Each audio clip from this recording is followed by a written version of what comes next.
Hello, students of CB Watson. My name is Jeff Tarver, and I hope you guys are learning a lot of great things about Black History Month and the things that African Americans have contributed to the history of the United States.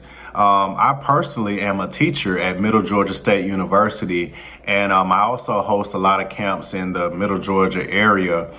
Teaching kids life skills, sports, and things of that nature. So it's a pleasure to be able to read a book to you guys today. And I'm going to read to you one of my favorite books. It's called I Am Perfectly Designed. And I want you guys to know that you are perfectly designed. And I want you guys to love yourselves for who you are, okay? So I'm going to go ahead and read this book, and I hope you enjoy.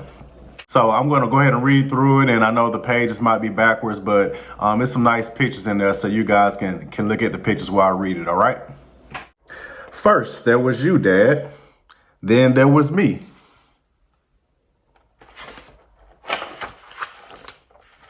And now there is us. That's right. Now there is us. When you first saw me, you said, "He is perfectly designed from his head to his toes." And I meant every word of it, still do. When I was a baby, I looked just like you, only I had no hair and you had lots.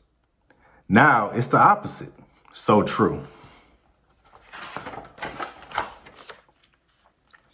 The first thing I remember is being carried on your shoulders while you walked me all over the city. Remember that? I had such a big baby head. Indeed, but your big baby head was perfectly designed for you. When I was real little, I thought you could touch the moon. Remember that? We'd sit on the roof and reach for it. One day you'll be big enough to reach it yourself, but until then, it's perfectly fine to ask for help. Remember when we went as syrup and waffles for Halloween, Dad? Ha, I do. That was awesome. I wonder what we'll be this year. When I run in the park, jump in the park, climb trees in the park, and pretend I am a statue in the park, you remind me I am perfectly designed to explore the world. You are, and will always will be.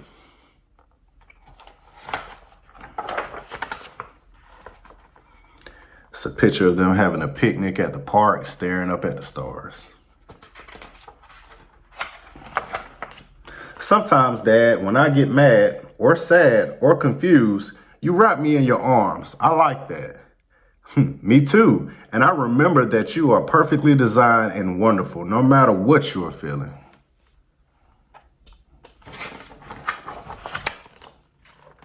Dad, when I grow up and leave home, will you miss me? Yes, very much. Will you go into my room and play with my race cars and stuffed animals? You know I will.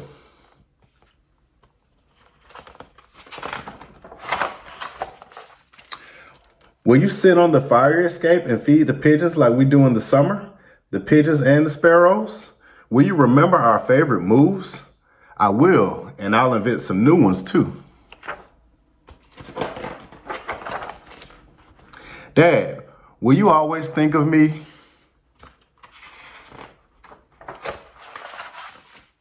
Always.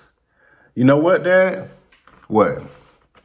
I will always remember walking through the city and sitting on your shoulders. And maybe when you're older and I'm taller, I can carry you on mine because we are perfectly designed for each other. That's right.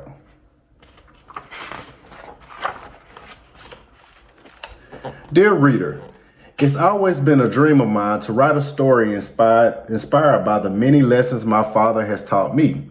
When I was growing up, anytime I felt fear or uncertainty, my father would remind me that I was perfectly designed.